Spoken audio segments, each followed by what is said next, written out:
Eu queria começar fazendo algumas perguntas para vocês. A primeira é: quantas pessoas passaram pelas vidas de vocês? Inúmeras, né? E mais, quantas dessas pessoas fizeram de fato a diferença? Marcaram de alguma maneira a vida de vocês? E por último, quantas pessoas vocês marcaram a trajetória e a vida? Eu tenho certeza que muitos de vocês nem sabem que em algum momento uma palavra, um gesto fez total diferença na vida de alguém e impulsionou essa pessoa para algum lugar. E é isso que a gente vai estar hoje falando. Eu vou estar falando para vocês um pouquinho de um olhar diferente sobre as pessoas que passaram pela minha vida. Pessoas que abriram caminhos para a minha história, caminhos que não só me abriram outras oportunidades, caminhos profissionais, mas também me trouxeram muito aprendizado, me trouxeram um crescimento interno muito grande. E é delas que eu quero falar hoje, porque eu acredito que tudo aquilo que a gente é um pouco de todo mundo. E eu queria começar a contar essa história do começo, né? Tudo começou com duas pessoas que hoje têm 82 anos de idade, seu Francisco e a dona Adelina, imigrantes, meu pai português, minha mãe italiana, viveram na época da guerra na Itália, em Portugal, vieram para o Brasil aos 22 anos tentar a vida aqui. O primeiro desafio que eles tiveram no Brasil foi: se conheceram, namoraram, noivaram e casaram em 4 meses. Meu pai sem falar italiano, minha mãe sem falar português. Então, a gente já sabe que a linguagem do amor existe. Eles, com a cara e com a coragem, começaram uma vida juntos, sem ter um tostão. Meu pai começou a entregar carne de porta em porta, miúdos de carne. Com isso, conseguiu comprar um cavalo e uma carrocinha, entregar com uma carrocinha. E depois conseguiu comprar um pequeno açougue e começou, com muito sacrifício, criar a sua vida. Nós somos em 3 irmãos, eu sou a caçula de 3 irmãos. O meu irmão, ainda quando ele nasceu, a situação deles era tão difícil que minha mãe só tinha pepino para comer na gravidez dela. Então, a situação era bem complicada. E minha mãe não era só italiana, minha mãe é calabresa. Quem tem pai ou mãe calabresa aqui, levanta a mão. Sabe que faz toda a diferença. É a psicologia aplicada onde der, no bumbum, na cara, onde pegar, pegou a psicologia dos calabreses, né? Mas eles me ensinaram, desde pequena, não só para mim, como para os meus irmãos, uma frase que é marcante em toda a minha trajetória, que é: faça por merecer. Tudo, qualquer coisa que a gente quisesse, os 3 filhos quisessem, a gente tinha que fazer por merecer. E isso foi tirar a gente da zona de conforto desde muito pequeno e batalhar por cada coisinha que nós quiséssemos. E de fato, foi muito importante para mim isso. Com 17 anos, eu fui ser recepcionista de uma clínica médica, e aí eu tive o meu primeiro grande aprendizado na vida profissional, que foi, com 4 meses que eu trabalhava nessa clínica, eu tive, por motivos familiares, fazer uma viagem com os meus pais e ficar um tempo fora, e eu tive que pedir demissão. Arrasada, chateada, adorava o lugar. E aí, quando eu cheguei para pedir demissão, eu falei com o médico-chefe da clínica, e ele me falou: olha, que pena, mas então arruma alguém para a gente, treina essa pessoa para a gente. Eu falei: claro, né? Saí toda cabisbaixa. Quando eu estava de costas, ele falou assim: olha, mas não esquece só de dizer para essa pessoa que ela vai ficar com a gente por um período só. Quando você voltar de viagem, você volta a trabalhar com a gente. Bom, dei um abraço nele, fiquei muito feliz, e aí eu percebi que, quando a gente se dedica às pessoas, as pessoas reconhecem, as pessoas também se dedicam para a gente. Então, foi um momento para mim. Fui viajar, voltei, fiquei lá por 1 ano, até a clínica mudar de São Paulo. Ele era do Exército, ele teve que mudar de São Paulo. E aí eu fui fazer faculdade, escolhi fazer psicologia, porque eu queria trabalhar com criança, eu queria trabalhar até o orfanato na vida adulta, então eu achei que, fazendo psicologia, eu já ia começar a me preparar com isso, mas eu tinha um dilema, né? Para conseguir pagar a faculdade, eu tinha que ajudar os meus pais a pagar a faculdade, então eu trabalhava, eu tinha feito colegial de técnico em arquitetura, então eu comecei a trabalhar como vendedora numa loja de imóveis e passei a faculdade trabalhando na loja, fui vendedora, depois fui gerente de vendas, até o momento que me formei, e aí descobri que eu estava formada e não tinha experiência profissional na minha área. Aí comecei a batalhar, a procurar. Há anos atrás, vários de vocês passaram por isso, sabe que as pessoas não davam oportunidade profissional se a gente não tivesse experiência, eu não tinha, até um dia que surgiu na minha vida uma pessoa chamada Alice. Alice, gente, era cunhada da secretária do meu irmão, que já tinha uma pequena corretora de seguro. E aí, por coincidência, conheci a Alice. A Alice também era psicóloga e trabalhava numa consultoria de recursos humanos, que eu nunca tinha ouvido falar que existia consultoria de recursos humanos, e não fazia a pálida ideia o que fazia uma consultoria. Ela me explicou um pouquinho, me levou para fazer uma entrevista onde ela trabalhava, e isso foi uma sexta-feira. No domingo, eu estava folheando. Vocês lembram o Estadão? Quem é mais velho aqui lembra que o Estadão tinha 89 páginas só de emprego, né?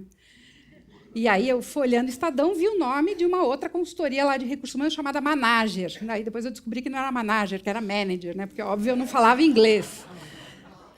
Aí, liguei na segunda-feira para a Manager e falei, seguinte esquema: boa tarde, eu tenho 24 anos, um alto potencial a ser desenvolvido, eu sou recém-formada, vocês não querem me dar uma chance para começar? A recepcionista riu, me passou para um cara, que eu não fazia a menor ideia quem era, falei o mesmo discurso, ele riu também e falou, olha, você tem pretensão salarial? Gente, eu tinha 2 calças e umas 5 ou 6 blusas. Eu falei, imagina, eu estou pagando para quem me deixar começar, eu preciso ter experiência na minha área. Ele falou, tá bom, a gente vai ver. No dia seguinte, eles me ligaram, marcaram minha entrevista. E aí foi muito marcante, porque no dia da entrevista, eles me deram um chá de cadeira de 1h30. Aí eu percebi que o sangue calabrês da minha mãe eu tinha herdado. Fiquei muito brava de ficar esperando tanto tempo, me senti desrespeitado. E, para ajudar ainda mais, eu liguei para a Alice para perguntar quem era aquela empresa, né? Ela falou, com quem você falou? Eu falei com um tal de Rui. Ela falou, você falou com o dono. Eu falei, ai, meu Deus, né? Aí o irmão veio me entrevistar, pegou meu currículo pelas pontas e me falou a seguinte frase, olha, a gente está acabando de contratar uma psicóloga da USP com 5 anos de experiência na nossa área, inglês fluente. Eu não sei se a gente tem vaga para você. Eu falei, parabéns, eu posso ir embora? Aí ele olhou para mim e falou, como assim? Eu falei, você já arrumou a pessoa que você quer? Parabéns, eu preciso trabalhar, eu posso ir embora? Aí ele ficou meio sem graça, me fez algumas perguntas e depois me dispensou. Eu fiquei muito, muito brava. Mas fui para casa, 2 dias depois eles ligaram. E disse, olha, já que você disse que você tem esse talento todo, a gente estava conversando aqui, a gente está querendo te dar uma chance para você começar como assistente de consultora. E, se você for tão talentosa, mesmo daqui a um tempo você passa para a consultora, daqui a uns 3, 4 meses, senão você vai ficando como assistentezinha. Gente, eu só tinha 2 chances, vocês concordam? Ou eu mandava ele para aquele lugar, ou eu mostrava para ele quem eu era. E eu resolvi topar o desafio. Eles me ofereceram menos que o salário mínimo para começar. Eu já era formada, mas eu comecei numa segunda-feira, pedi um dinheirinho emprestado para minha mãe, comprei uma saia e comecei a trabalhar. 15 dias depois eu era consultora, 6 meses depois eu era consultora sênior, 1 ano depois eu era gerente de consultoria da divisão, abrindo uma unidade de negócios para eles. E aí surgiu na minha vida uma pessoa super importante, eu vou contar dele em alguns momentos da minha história para vocês, que é o seu José Almeida, que era um baiano de 58 anos de idade, tinha sido presidente de várias empresas, tinha trabalhado na ONU, na Unesco. E seu José chegou na Manager dizendo que queria ser entrevistado por uma tal de Sofia, ser assessorado. A Manager fazia a recolocação de profissionais, então o assessorado era o profissional, por uma tal de Sofia. E que ele tinha recebido o meu nome através de indicação de um. Eu fazia o trabalho de envelopar currículo de candidatos que as empresas passavam as vagas para a gente e mandar pelo correio. Só que eu achava um absurdo mandar a experiência profissional das pessoas pelo correio. Então, quando dava, as pessoas topavam e colocava uma sainha, pegava um ônibus e ia entregar pessoalmente aqueles currículos. E, numa dessas visitas, eu conheci um rapaz, um headhunter chamado Marco Antônio Baê, que me perguntou, quanto tempo de experiência você tem? Eu falei, 3 meses. Ele falou, nossa. Aí falamos um pouquinho e ele conhecia o seu José Almeida, sabia que o seu José Almeida estava precisando de um apoio para se recolocar e pediu para falar comigo. A minha sala, gente, na Manager, era um banheiro. Não tinha sala para eu trabalhar na época, eu queria um cantinho para mim, pedi autorização. Lembra, eu tinha feito colegial em arquitetura, coloquei uma tábua de madeira em cima da banheira, um arquivo dessas pastas suspensas no box, fechei com um pôster que eu tinha pego emprestado lá na Manager, botei uma samambaia na frente do vitrô. Na minha mesa, vou contar para vocês, era uma mesa de máquina de escrever, menorzinha, E aqui ficava a descarga, né? Até eu conseguir fazer lá alguma coisinha para esconder a descarga, mas, enfim, foi lá que eu atendi o seu José Almeida. E ele me contou a seguinte história: olha, Sofia, eu tenho um mês para me recolocar no Brasil. Se eu não me recolocar, eu vou embora. Minha família, minha esposa é do Canadá. Eu vou para o Canadá e vou trabalhar no Canadá. Eu tenho uma filha de 8 anos. Tá legal. Fiquei super preocupada com aquela situação. Passei a madrugada acordada fazendo o currículo dele, escolhendo algumas empresas para enviar o currículo. Peguei o ônibus de novo, fui entregar de novo o currículo dele. E, em um mês, nós tínhamos 3 oportunidades para ele. E, nesse momento, ele chega, pede para ir no meu escritório, no meu banheiro, né? Levou flores, me levou um buquê de rosas, falou: agora senta aí que eu vou te contar a verdade. Lembra que eu ia para o Canadá? Eu falei: lembro. Ele falou: não era a Luísa, tá, gente? Mas ele ia para o Canadá. Ele me contou que ele ia se suicidar. Ele falou que a esposa falou para ele que, se ele não tinha competência para arrumar um emprego no país dele, que ele fosse para o Canadá com ela, que ela sustentaria a casa, ele ficaria com a filha, e ele falou: eu não aguentaria passar por uma humilhação dessa. Bom, preciso contar que eu chorei pra caramba na frente dele mesmo, ao vexame, mas aquilo me mostrou da importância da responsabilidade dos nossos atos, né? Com certeza eu não era responsável, mas eu ia me sentir muito corresponsável se eu não tivesse cuidado daquele projeto e dos projetos que eu fazia com tanto carinho. Então, passou, depois a gente vai voltar a falar do José Almeida. Aí, andamos mais um pouquinho, trabalhei na Manager por 1 ano e meio, recebi um convite e sofria, porque eu assessorava os candidatos, e, às vezes, eles chegavam dizendo: não tenho dinheiro para pagar aluguel, não tenho dinheiro para pagar a escola do meu filho, e eu não tinha muito, tinha vários que eu não tinha muito como ajudar, pelo tipo de experiência que tinha. E aí eu recebi um convite de um outro headhunter que precisava de uma pessoa para gerenciar uma divisão de negócios de recrutamento e seleção de executivos. Topei o desafio, comecei, fiquei lá 6 meses. Em 6 meses, eu tive um desentendimento com um dos sócios da empresa, que queria que eu tomasse uma atitude que eu não achava ética, que eu não achava justa. E aí eu disse a ele que, como minha mãe, uma boa calabresa, me ensinou que os incomodados que se mudem. A casa era dele, então a incomodada era eu. Pedi demissão, fui embora às vésperas do Natal, de novo, né? E agora, o que eu vou fazer? Meu irmão me convidou, fui com meu irmão passar o Réveillon na praia com ele, conheci aí 2 pessoas entraram na minha história ao mesmo tempo. A Alicia, a Denísia, que também é psicóloga, que tinha uma clínica psicológica do bairro do lado dos meus pais, aí nós já morávamos nas Perdizes. Fui conhecer a clínica da Denise, ela me convidou para ir conhecer a clínica dela quando eu voltei para São Paulo. Ela disse: olha, tem uma salinha aqui para alugar, você quer alugar essa salinha? Falei: não tenho jeito nenhum para ser psicóloga clínica, obrigada, né?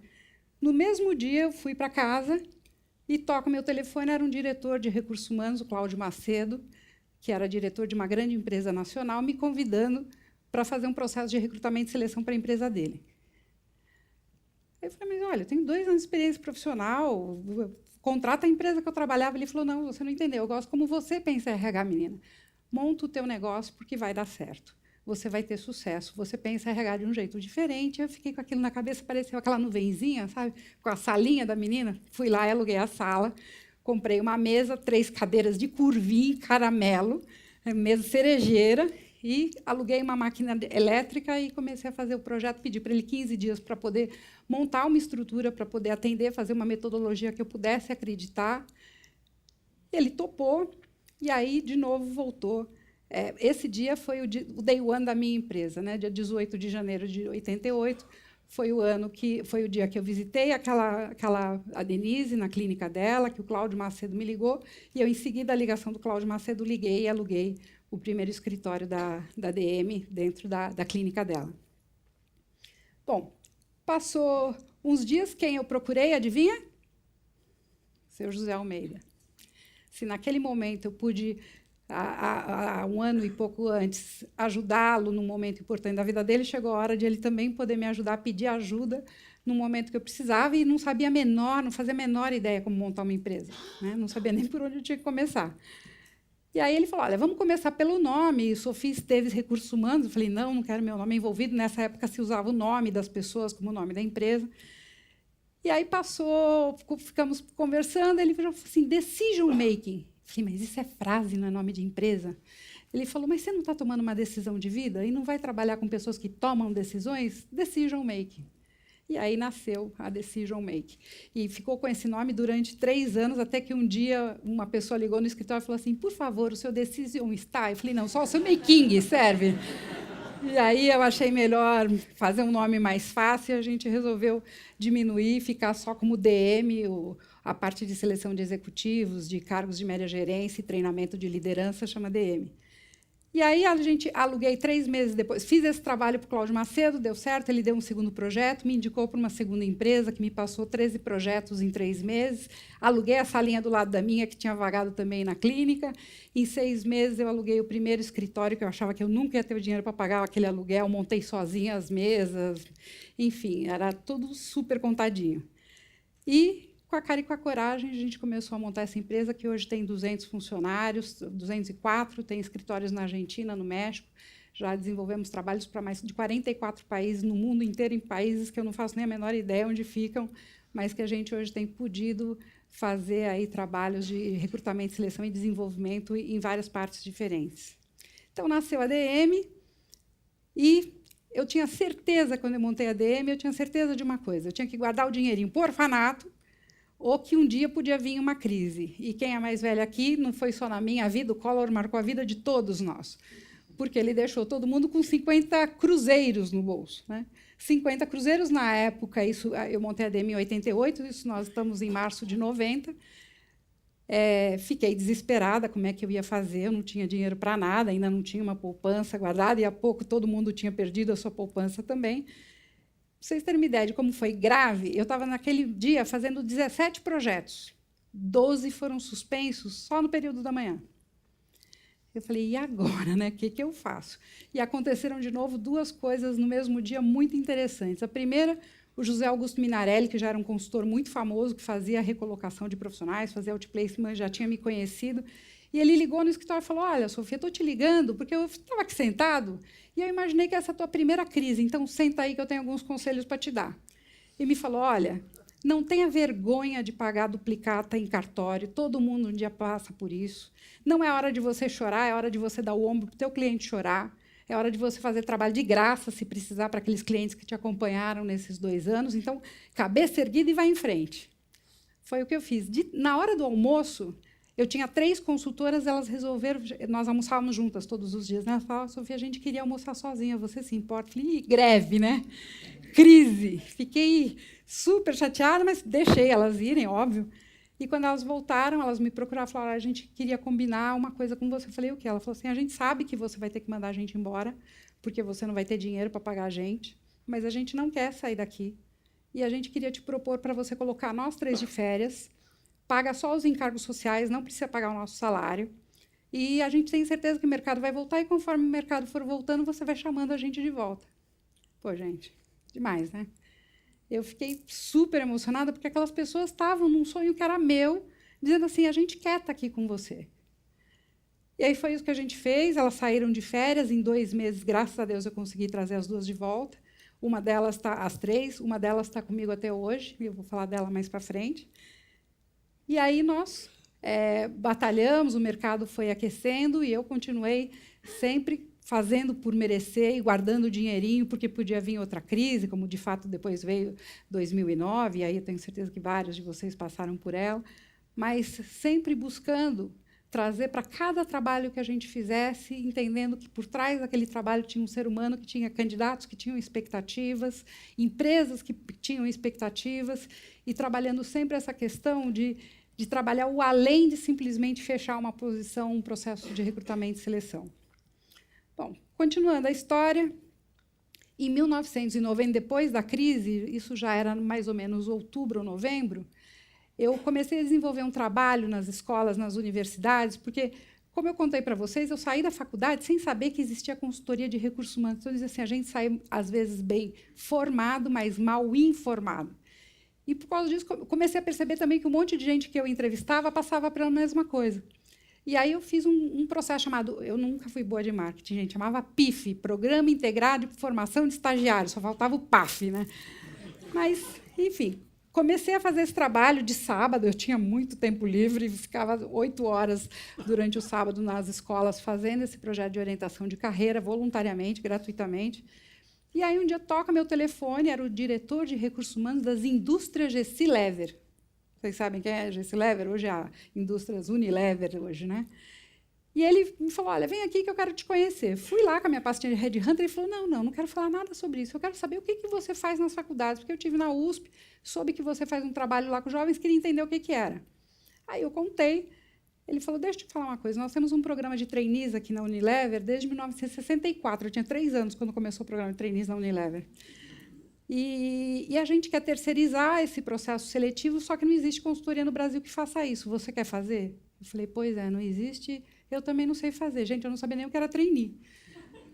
Aí ele falou, não, mas olha, você trabalha com jovens, você é jovem, eu tinha 28 anos na época, e você é uma selecionadora de pessoas. Vamos pegar essas suas 3 características e a Unilever, a Gessi Lever te ensina a metodologia que a gente usa e vamos ver o que dá. E há 21 anos a gente está vendo o que dá com a Unilever. A diferença é que há 21 anos atrás eu li sozinha 2.345 fichas de inscrição, porque era papel, e esse ano nós tivemos 50 mil inscritos para o mesmo processo seletivo. Então, aí surgiu a Companhia de Talentos, que hoje é a maior empresa da América Latina de recrutamento, seleção e desenvolvimento de jovens para programas de estágios, trainees e MBAs. Só no ano passado, para vocês terem uma ideia, foram mais de 1 milhão de jovens que passaram em processo seletivo com a gente. Uma baita responsabilidade. Uma baita responsabilidade, porque a gente está colocando sementinha na carreira das pessoas, né? E quando eu encontro com esses trainees que passaram para a gente e vejo essas pessoas realizadas, nossa, não tem preço que pague. Vamos continuar a história. Aí aparece de novo o seu José Almeida. O que aconteceu? Um dia eu resolvi, a ADM já tinha quase 10 anos, um pouquinho mais de 10 anos de vida, eu resolvi dar um treinamento para a minha equipe, falando sobre essas coisas, de quanto é importante nossas atitudes, o cuidado para com as pessoas, e eu tinha já formado o que eu chamava de o meu tesouro, que era uma caixinha de acrílico, que eu colocava as cartas, as cartinhas que eu recebia, bilhetinhos que eu recebia de clientes, de assessorados, e lá tinha uma carta que o senhor José Almeida tinha mandado para aquele headhunter que tinha me indicado para ele, e o headhunter tinha ficado tão impressionado com a carta que tinha me mandado de presente a carta. E eu tinha guardado ela. E estava contando para a minha equipe isso, com um colega, um parceiro nosso, estava no escritório naquele dia, ouviu a história junto, ele falou assim, esse senhor era assim, assim, assado? Eu falei, era. Ele falou, puxa, eu conheço o senhor José Almeida. Eu conheci, eu falei, conheceu? Que legal, você tem notícias dele? Ele falou, tenho. Ele se suicidou. Ele foi para o Canadá anos depois, acho que fazia 2 anos antes de eu saber, e tinha se suicidado, se jogou no mar gelado. É triste, assim. Eu fiquei naquele dia bastante chocada, mas, por outro lado, eu pensei que, puxa, por 10 anos ele pôde viver a mais, ele pôde estar com a filha dele, e destino das pessoas a gente não muda, mas a gente pode marcar de uma maneira positiva dentro daquilo que é possível para a gente fazer.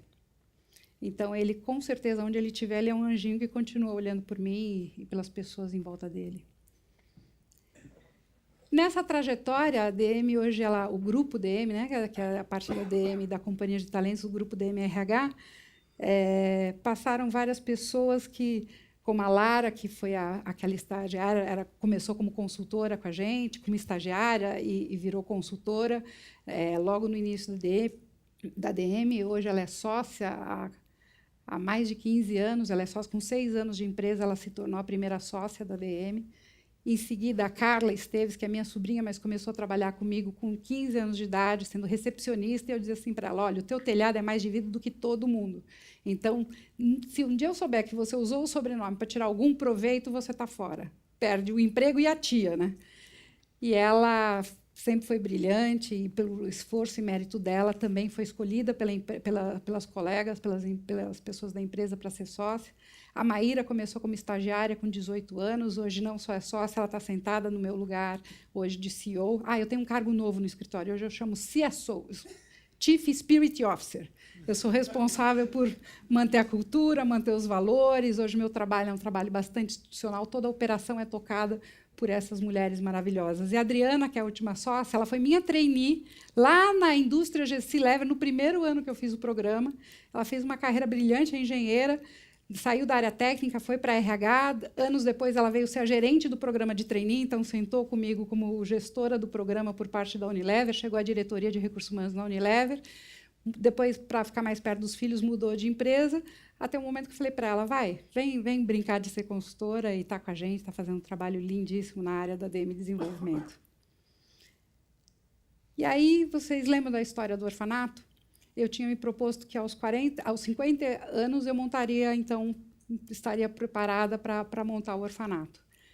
E aí, com 48, eu fui preparar a documentação para isso, começar a ver legislação e tudo mais. E aí eu tenho um grande choque que eu descubro, através da presidente da Vara da Infância e Juventude, que não pode mais juridicamente abrir orfanato no Brasil. A lei mudou, hoje só existe casa-abrigo, que é uma legislação completamente diferente e que não daria para fazer o trabalho que eu esperei a vida inteira para fazer com aquelas crianças. E aí ela já sabia um pouquinho da minha história, a gente ficou conversando um pouquinho, e ela falou para mim, Sofia, você não percebeu que a vida te preparou para uma outra coisa? Eu falei, como assim? Ela falou, olha, tem outros órfãos que precisam de você. Adota os milhares de órfãos no mercado de trabalho. Adolescentes, jovens, que, às vezes, por uma falta de orientação, escolhem caminhos errados de droga, de violência. E, quem sabe, com alguém que possa levar uma orientação, eles possam fazer da vida deles uma coisa diferente. Então, esse ano, a gente está montando uma associação para trabalhar especificamente orientação de carreira para jovens de qualquer lugar. Era isso que eu estava fazendo ontem, quando o Rodrigo falou que eu me machuquei. Eu estava dando uma palestra para 200 jovens carentes, né? E com muito orgulho a gente está fazendo esse trabalho. E aí, até aqui o que eu contei para vocês, que eu acreditei em mim mesma, eu não tinha outra alternativa, eu não queria só passar pela vida, eu queria que eu pudesse fazer as minhas escolhas e os meus caminhos, então eu tinha que acreditar em mim, eu tinha que ouvir as vozes que tinha ao meu entorno me trazendo algum conselho, alguma orientação. Eu tive que me arriscar, né? Não era fácil, tinha muito frio na barriga, tenho até hoje, quando eu tomo uma decisão, por exemplo, de abrir escritório fora do Brasil, dá um friozinho na barriga. A Endeavor escutou um monte de vezes eu falando que eu não queria crescer, né? E, no final, a gente cresce. Ter paixão, ter muito amor por todas as nossas atitudes, por todas as nossas ações, porque dinheiro, gente, é só consequência daquilo que a gente faz maior do que aquilo que brilha os nossos olhos. E fazer por merecer, né? Tinha que fazer e continuo tentando sempre fazer por merecer, para poder ser digna do nome que meus pais me deram, ser digna das pessoas acreditarem em mim para estarem nesse sonho, nessa jornada junto comigo no escritório. Porque eu acredito que sonho, se a gente luta por ele, ele se realiza. E essa história não podia terminar até aqui sem eu contar que eu tenho 2 filhos maravilhosos, tenho um marido que está aqui maravilhoso, que me apoia, que me ajuda, que me acompanha nos dias que eu chego em casa, às vezes cansada, mas que a gente está nessa trajetória junto. Então, eles e todas essas outras pessoas fizeram parte da minha história, porque eu acredito de verdade que tudo que a gente é um pouco de todo mundo. Muito obrigada.